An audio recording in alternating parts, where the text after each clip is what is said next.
નમસ્તે વિદ્યાર્થી મિત્રો.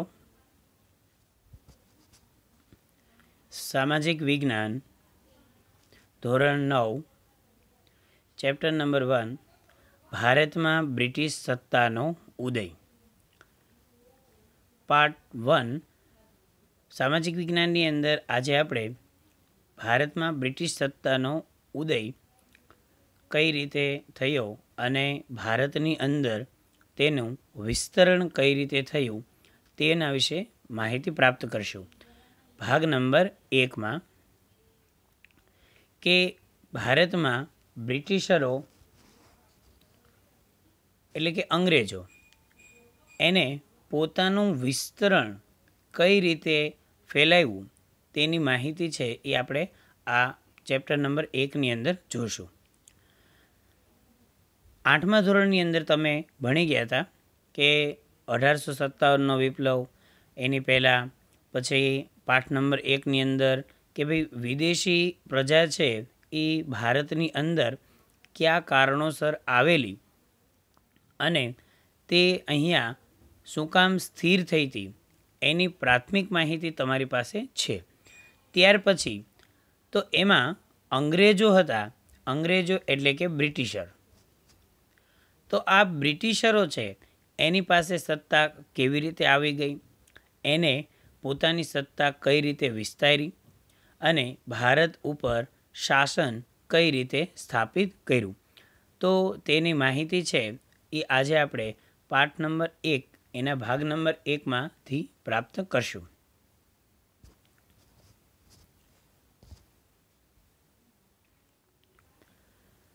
તો આપણો પાઠ છે ભારતમાં બ્રિટિશ સત્તાનો ઉદય. પ્રાચીન સમયથી ભારત તેના આર્થિક, સાંસ્કૃતિક અને આધ્યાત્મિક વારસાના કારણે સમગ્ર વિશ્વમાં એક અજોડ સ્થાન ધરાવે છે.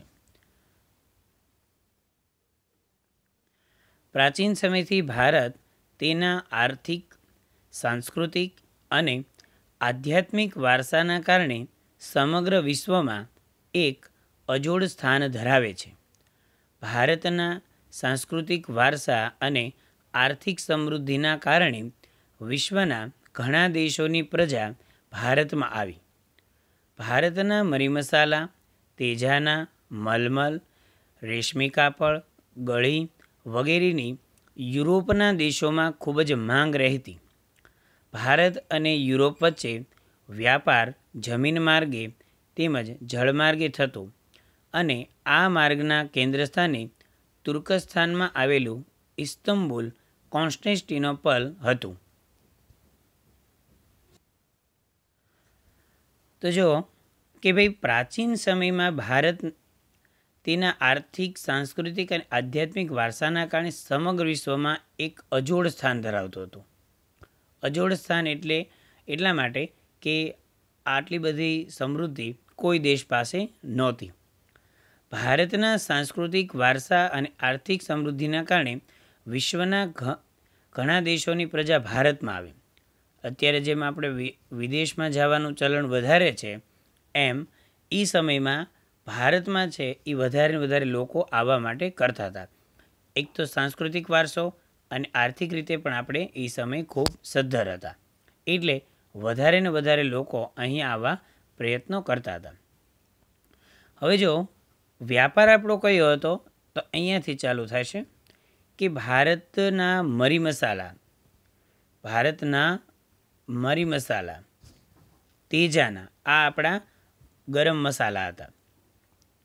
આ ગરમ મસાલા હતા એટલે યુરોપની પ્રજા છે ત્યાં આગળ ઠંડીનું પ્રમાણ વધારે હોય એટલે એ લોકોને ગરમ મસાલાની જરૂરિયાત વધારે રહે. તો આ મરી મસાલા તેજાના એ ગરમ મસાલા છે. ત્યાર પછી છે મલમલ, એ કાપડનું પ્રકાર છે. ત્યાર પછી રેશમી કાપડ, ગળી જે સફેદ કપડાની અંદર છે એ ગળીથી એનું ધોવાણ કરવામાં આવતું. તો વગેરેની યુરોપના દેશોમાં ખૂબ જ માંગ હતી. આ જે વસ્તુ છે એની યુરોપમાં ખૂબ માંગ હતી. ભારત અને યુરોપ વચ્ચે વ્યાપાર જમીન માર્ગે તેમજ જળ માર્ગે, વ્યાપાર છે આપણો જમીન માર્ગે હાલતો અને જળ માર્ગે હાલતો હતો. જળમાર્ગ એટલે પાણી અને જમીન માર્ગ એટલે જમીન ઉપર. અને આનું કેન્દ્ર સ્થાન તુર્કસ્તાનમાં આવેલું ઇસ્તુંબલ કોન્સ્ટેન્ટિનોપલ હતું. હવે અહીંયાથી સમજવાનું છે, તુર્ક મુસ્લિમોએ કોન્સ્ટેન્ટિનોપલ જીતી લીધું ઈસવીસન 1453માં. 1453માં આ મુસલમાને જીતી લીધું, તુર્ક મુસલમાનોએ. આથી યુરોપવાસીઓ માટે કોન્સ્ટેન્ટિનોપલ એટલે કે ઇસ્તુંબલ થઈ ભારત આવતો જળમાર્ગ બંધ થઈ ગયો. યુરોપવાસીઓને મરી મસાલા વગર ચાલે તેમ ન હતું. આથી નવો જળમાર્ગ શોધવાની જરૂરિયાત ઊભી થઈ. હવે આ લોકોને ગરમ મસાલા વગર ચાલે એમ નહોતું. પાવભાજી ચાટ મસાલા વગર હાલે ન હાલે, એટલા માટે આ લોકોને ગરમ મસાલા વગર હાલે એમ નહોતું. તો આથી યુરોપવાસીઓ માટે આ ઇસ્તુંબલ થઈ ભારત આવવાનો જળમાર્ગ બંધ થઈ ગયો, કારણ કે આ તુર્ક મુસલમાનોએ જીતી લીધું હતું. યુરોપવાસીઓની મરી મસાલા વગર ચાલે તેમ ન હતું. આથી નવો જળમાર્ગ શોધવાની જરૂરિયાત ઊભી થઈ, જેથી વિશ્વના ભૌગોલિક સંશોધનોના યુગનો પ્રારંભ થયો. હવે અહીંયા આગળ આખા વિશ્વમાં એક નવી શરૂઆત થઈ. ભૌગોલિક સંશોધન એટલે કે ભાઈ આ જગ્યા છે, એક જ જગ્યાએથી રસ્તો હતો તે હવે આપણા માટે બંધ થયો, તો બીજો રસ્તો આપણે શોધવો જોઈએ. તો સંશોધનનો યુગ છે એ ત્યારથી ચાલુ થયો. તો ભારત આવવાના જળમાર્ગની શોધ ધોરણ 8ની અંદર પણ તમે ભણી ગયા હતા કે પોર્ટુગલના રાજા પ્રિન્સ હેનરીની પ્રેરણા, પ્રોત્સાહન અને આર્થિક મદદથી સાહસવીરોએ નવા જળમાર્ગની શોધ પ્રયત્નો આદર્યા. સૌપ્રથમ પોર્ટુગલના રાજાએ છે એ તેના રાજ્યની અંદર આવી જાહેરાત કરી કે ભાઈ આપણે ભારત સાથે વ્યાપાર કરવો છે અને ત્યાંનો રસ્તો છે એ આપણે જળમાર્ગથી શોધવો પડશે. એટલે ત્યાંના સાહસવીરો છે એ નવો જળમાર્ગ શોધવાના પ્રયત્નો આદર્યા એટલે કે શરૂ કર્યા. ભારત આવવાના જળમાર્ગની શોધ માટે ઘણા સાહસવીરોએ પ્રયત્નો કર્યા, જેમાં બાર્થોલોમ્યુ ડાયઝે કેપ ઓફ ગુડ હોપ ભૂશીરની શોધ કરી. તે ત્યાં સુધી આવીને અટકી ગયો. કોણ? બાર્થોલોમ્યુ ડાયઝ. ક્રિસ્ટોફર કોલંબસે સ્પેનના રાજાની આર્થિક મદદથી નવો જળમાર્ગ શોધવાના સાહસ યાત્રા આરંભી, જે 1492માં એટલાન્ટિક સમુદ્રમાં આવેલા વર્તમાન વેસ્ટ ઇન્ડિઝ ટાપુએ આવીને અટક્યો. મૃત્યુ પર્યંત ભારત આવવાના જળમાર્ગ શોધ્યાના વિશ્વાસ ધરાવતા કોલંબસે વાસ્તવિક રીતે નવો જ પ્રદેશ શોધ્યો હતો. આ સ્પષ્ટતા અમેરિગો વેસ્પુચીએ કરી હોવાથી ત્યારબાદ આ નવો પ્રદેશ અમેરિકા તરીકે ઓળખાયો. તો શરૂઆતમાં જે પોર્ટુગલના રાજાની સહાયથી નીકળેલો બાર્થોલોમ્યુ ડાયઝ છે એ કેપ ઓફ ગુડ હોપ એટલે કે અહીંયાથી આશાનું નવું કિરણ જાગે, એનો મતલબ એવો છે. તો એ ત્યાં સુધી અટકી ગયો. ત્યાર પછી સ્પેનના રાજાની સહાયથી કોલંબસ છે એ નીકળ્યો.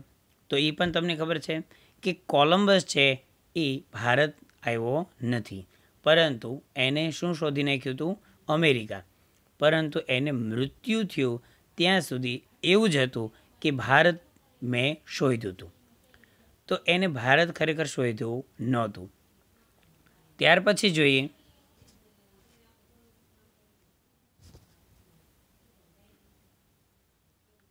તો અહીંયા જુઓ, પોર્ટુગલ, લિસ્બન બંદર અને કેપ ઓફ ગુડ હોપ, અહીંયાથી આટલી વસ્તુ પહેલાં શોધાઈ ગઈ હતી.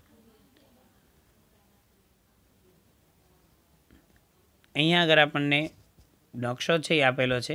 અહીંયા આપણે ભારત છે, અહીંયાથી પોર્ટુગલથી આવવાનો રસ્તો, આ જૂનો માર્ગ હતો. આ પહેલાં આ છે એ આખો જૂનો માર્ગ હતો, જે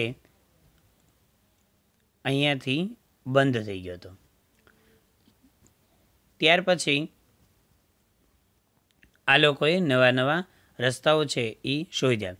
જો અહીંયા નકશાની અંદર લખેલું છે કે જૂનો જળ જમીન માર્ગ. આ જૂનો છે એ જળ અને જમીન માર્ગ હતો. કેટલોક ભાગ એનો પાણીમાંથી હતો. જો દાખલા તરીકે અહીંયાથી આ બધું પાણીમાં છે, અહીંયાથી આ જમીનમાં છે. અને ત્યાર પછીનો જે આ નવો જળમાર્ગ છે એ પણ આપણે દેખાડેલો છે બીજો. તો જો શરૂઆતમાં અહીંયાથી પોર્ટુગલનો છે એ સૌપ્રથમ કોણ નીકળ્યું હતું?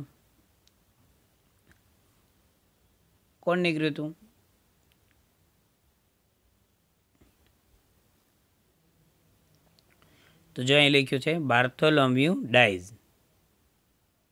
તો બાર્થોલોમ્યુ ડાઇઝ છે એ અહીંયાથી અહીંયા સુધીનો જળમાર્ગ શોધ્યો અને કેપ ઓફ ગુડ હોપ આપ્યું કે ભાઈ અહીંયાથી આશાનું નવું કિરણ જાગશે.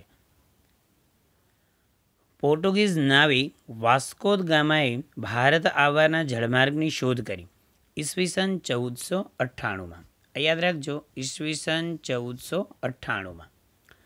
પોર્ટુગીઝ નાવિક વાસ્કો દ ગામાએ ભારત આવવાના જળમાર્ગની શોધ કરી ઈસવીસન 1498. ભારતીય ખલાસીની મદદથી તે ભારતમાં પશ્ચિમ કિનારે આવેલ કાલિકટ બંદરે પહોંચ્યો. એને ભારતનો એક ખલાસી છે એ મળી ગયો અને ત્યાંથી કાલિકટ બંદરે છે એ પહોંચ્યો.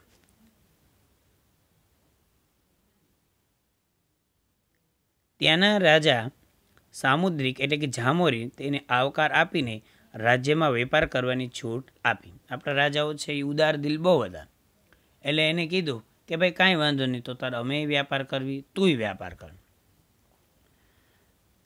આમ વિશ્વમાં આ ઘટના મહત્વપૂર્ણ ગણાય છે.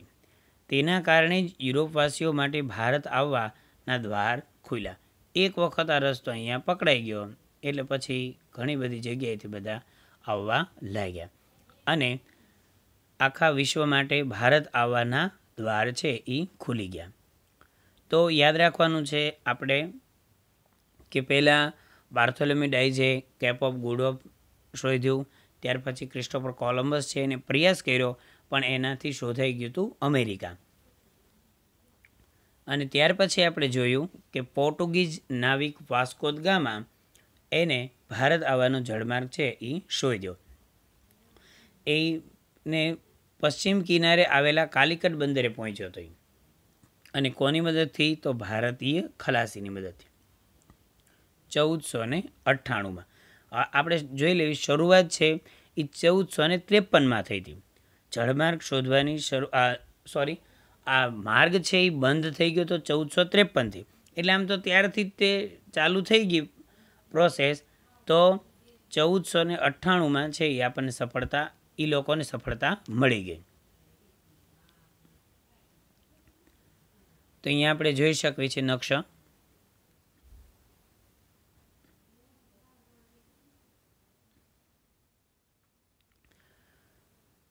ભારતમાં યુરોપીય પ્રજાનું આગમન, અંગ્રેજોનું આગમન અને વેપારી મથકોની સ્થાપના. હવે ધીમે ધીમે પોર્ટુગીઝો આવ્યા એટલે પછી ધીમે ધીમે બધી પ્રજા છે એ વ્યાપાર કરવા માટે થઈને અહીંયા આવવા લાગી. તો ભારતની અંદર યુરોપિયન પ્રજાનું આગમન જોઈએ. ભારત આવવાના જળમાર્ગની શોધ થયા બાદ ભારતમાં વેપાર કરવા સૌપ્રથમ પોર્ટુગીઝ એટલે કે ફિરંગી પ્રજા આવી. યાદ રાખવાનું, સૌપ્રથમ કઈ પ્રજા આવી? પોર્ટુગીઝ, ફિરંગી પ્રજા. 100 વર્ષના સમયમાં પોર્ટુગીઝોએ દીવ, દમણ, ગોવા, કોચીન, મલાક્કા વગેરે પ્રદેશો પોતાના નિયંત્રણમાં લાવી દીધા. જો આપણા રાજાઓએ ખાલી ઉદારતાથી એને વ્યાપાર કરવાની છૂટ આપેલી, પરંતુ અહીંયા જો એને શું કર્યું તો દીવ, દમણ, ગોવા, કોચીન, મલાક્કા એ બધા એના નિયંત્રણમાં લાવી દીધા. એ જાણે એના પોતાના હોય એ રીતે. પોર્ટુગીઝોના વેપારમાં મળેલી સફળતાથી પ્રેરાઈને હોલેન્ડના ડચ એટલે કે વલંદા, ડેનમાર્કના ડેનિશ પ્રજા પણ ભારતમાં વેપાર કરવા આવી ગઈ. હવે જો થયું એવું કે પોર્ટુગીઝોને વેપાર કરતા જોયા એટલે બાકીના જે ડચ પ્રજા હતી, ડેનિશ પ્રજા હતી, હોલેન્ડના ડચ લોકો અને ડેનમાર્કના ડેનિશ, એ લોકોને પણ એવું થયું કે ભાઈ આપણે ભારતમાં જઈને વેપાર કરવી. ઇંગ્લેન્ડના વેપારીઓએ ભારત સાથે વેપાર કરવા ઈસ્ટ ઇન્ડિયા કંપનીની સ્થાપના કરી. જો ઇંગ્લેન્ડના વેપારીઓએ તે ચાલુ કરી દીધું કે ભાઈ આપણે ભારતમાં જઈને વેપાર કરવી. તો એને હું સ્થાપિત કર્યું ઈસ્ટ ઇન્ડિયા કંપની ઈસવીસન 1600માં. સ્થપાણીથી ઇંગ્લેન્ડમાં, ભારતમાં વેપાર કરવા માટે કંપની હતી ક્યાંની? ઇંગ્લેન્ડમાં. 1600માં ઇંગ્લેન્ડની રાણી એલિઝાબેથે ઈસ્ટ ઇન્ડિયા કંપનીને પૂર્વના દેશો સાથે વેપાર કરવાનો પરવાનો આપતા 1608માં કંપનીનું પ્રથમ વહાણ કપ્તાન વિલિયમ હોકિંગ્સની આગેવાની હેઠળ સુરત આવ્યું. યાદ રાખજો, પરવાનગી આપી રાણી એલિઝાબેથે. 1608માં કંપનીનું પ્રથમ વહાણ આવ્યું વિલિયમ હોકિંગ્સ, એનો કેપ્ટન, અને ક્યાં આવ્યું? સુરતમાં આવ્યું. પરંતુ તેમને ફિરંગીઓના વર્ચસ્વ અને વિરોધના કારણે વેપાર કરવાની પરવાનગી મળી શકી નહીં. હવે થયું એવું કે અહીંયા પોર્ટુગીઝો વેપાર કરતા હતા. એટલે એને છે એ અંગ્રેજોને વેપાર કરવા આવવા દીધા નહીં. વર્ચસ્વને વિરોધના કારણે વેપાર કરવાની પરવાનગી મળી શકી નહીં. આખરે ઈસ્ટ ઇન્ડિયા કંપનીને મુઘલ બાદશાહ જહાંગીર તરફથી વેપાર કરવાની પરવાનગી મળતા સુરતમાં બ્રિટિશ ઈસ્ટ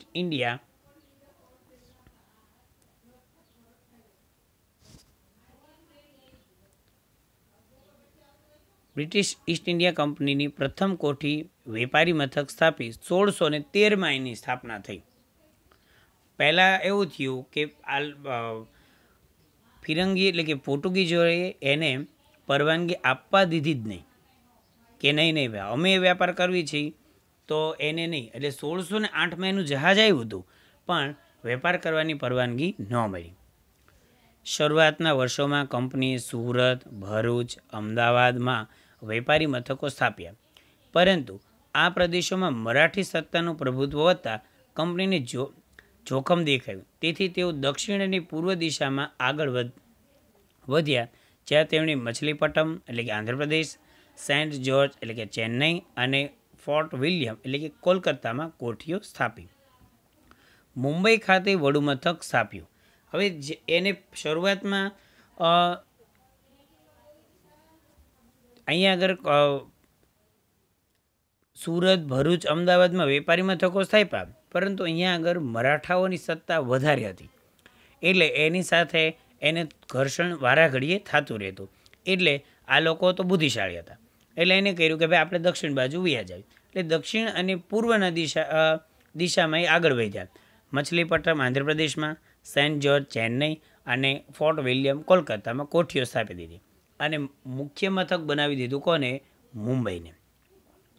1668માં ભારતમાં વેપાર કરવા ફ્રેન્ચ ઈસ્ટ ઇન્ડિયા કંપનીનું આગમન થયું. લ્યો વિચારો, પોર્ટુગીઝો, ડચ, પછી અંગ્રેજો અને હવે કોણ આવી ગયા? ફ્રેન્ચ. 1668માં French East India Company. East India Company 1600માં અંગ્રેજોની અને 1668માં ફ્રેન્ચની, જેની સમિજતા માહે, કરાઈકલ, પોંડિચેરી, ચંદ્રનગર, મછલીપટ્ટમ વગેરે પ્રદેશોમાં વેપારી મથકોની સ્થાપના કરી. યાદ રાખવાનું છે, માહે, કરાઈકલ, પોંડિચેરી, ચંદ્રનગર, મછલીપટ્ટમ વગેરે પ્રદેશો. 18મી સદીમાં અંગ્રેજો અને ફ્રેન્ચો વિશ્વભરમાં પોતાની સત્તા સ્થાપવા અને સંસ્થાનો મેળવવા સતત સક્રિય હતા. હવે થયું એવું કે પોર્ટુગીઝોને એ તો નાના હતા, એટલે એ બધા સાઈડમાં વેપાર કરતા રહેતા. સૌથી મોટી હરીફાઈ છે એ ફ્રેન્ચ અને અંગ્રેજો વચ્ચે થઈ અને વિશ્વ આખામાં આ લોકોને સત્તા છે એ સ્થાપિત કરવાનું ચાલુ હતું કે ભાઈ અમે આટલી સત્તા લઈ લઈ, ઓલા કેટલા અમે આટલી લઈ લઈ. તો ભારતમાં 1746થી 1763 દરમિયાન આ બંને બ્રિટિશ ઈસ્ટ ઇન્ડિયા કંપની અને ફ્રેન્ચ ઈસ્ટ ઇન્ડિયા કંપની વચ્ચે સત્તા સ્થાપવા 3 કર્ણાટક વિગ્રહ થયા. એ લોકોની અંદર વિગ્રહ થવા લાગ્યા. ઓલા કે અમે સત્તાધીશ બન્યા, કે અમે સત્તાધીશ બનીએ, જેમાં ફ્રેન્ચ ઈસ્ટ ઇન્ડિયા કંપનીનો પરાજય થતાં બ્રિટિશ ઈસ્ટ ઇન્ડિયા કંપનીનો રાજ્ય વિસ્તારનો માર્ગ મોકળો થયો. એને ખાલી ફ્રેન્ચોને જ હરાવવાના હતા, બાકીની પ્રજાને તો એને આમથી જીતી લીધેલી હતી. બાકીની પ્રજાઓ સાથે એને કાંઈ લેવા દેવા નહોતી. આમ સત્તા સંઘર્ષના અંતે ફિરંગીઓ પાસે દીવ, દમણ, ગોવા રહ્યા, જ્યારે ફ્રેન્ચો પાસે ચંદ્રનગર, માહે, કેરાક્કલ, પોંડિચેરી જેવા પ્રદેશો રહ્યા, જ્યારે ડચ પ્રજા કાયમને માટે વિદાય પામી. જો અહીંયા આગળ ખાસ જોવાનું છે તો હવે બ્રિટિશરો અને ફ્રેન્ચો વચ્ચે સંઘર્ષ છે વધારે થયા, પરંતુ અંતે અંગ્રેજો જીત્યા. તો ફિરંગીઓ પાસે દીવ દમણ અને ગોવા એટલે કે પોર્ટુગીઝો, ફિરંગી એટલે પોર્ટુગીઝો પહેલાં એવા હતા તો એની પાસે એટલી જ વસ્તુ રહી ખાલી. અને ફ્રેન્ચો પાસે એટલું રહ્યું કે ચંદ્રનગર, માહે, કેરાક્કલ, પોંડિચેરી. અને ડચ પ્રજા છે એ તો કાયમને માટે હોય જ કે ભાઈ અમારે કોઈ જાતનો વેપાર કરવો નથી. તો અહીંયા સુધી આપણે રાખશું. પ્લાસીનું યુદ્ધ છે એ આપણે કાલના લેક્ચરમાં જોઈશું. તો અહીંયા સુધી તમને સમજાઈ ગયું છે.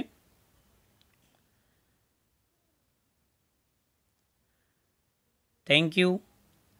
આપણે અહીંયા આગળ આ લેક્ચર છે એ પૂર્ણ કરશું અને ત્યાર પછી આપણે બીજા લેક્ચરની અંદર આગળ ચર્ચા કરીશું.